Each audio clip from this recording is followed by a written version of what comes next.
Moonshine Records. Fire kill again. Auya mamonya. Sky the limiti.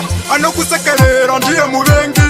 Tishine vanu ava vavengi. Anokusekerera ndiye muvengi. Chipuruze kandi valaine. Jero mukadi asi fire shamula. Bari pova kambo track uga kundimisa. Asi vese vakakundika.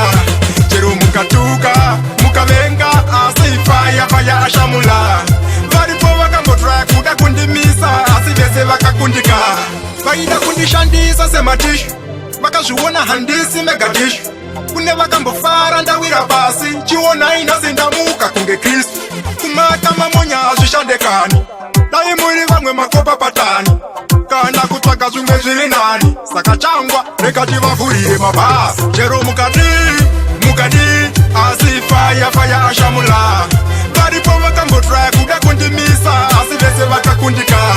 Chero mukatuka mukavenga asi fire shamula. Varipo vakambotry kuda kundimisa asi vese vakakundika.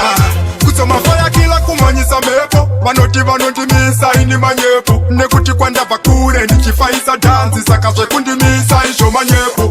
Taera hangu ini raenda. Vane godo vaigaya ndichasarenda. Asi ndinotenda mafasi ekunyarukunda vaingondisimbisa nyangwe zvichirema. Chero mukadi asi fire shamula.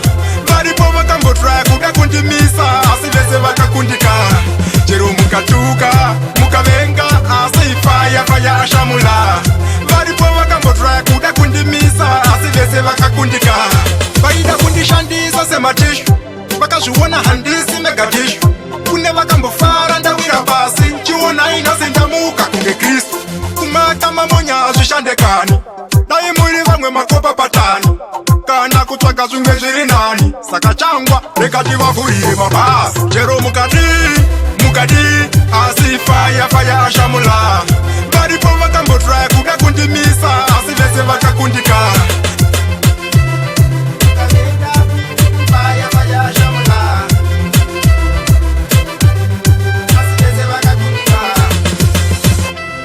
Tishaini Jaenda Sky the limit.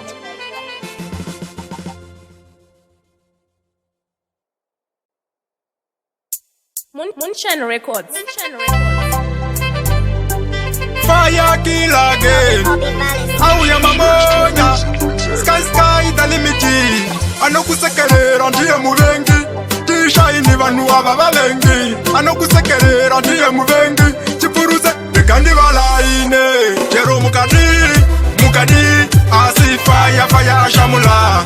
Varipo vakambotry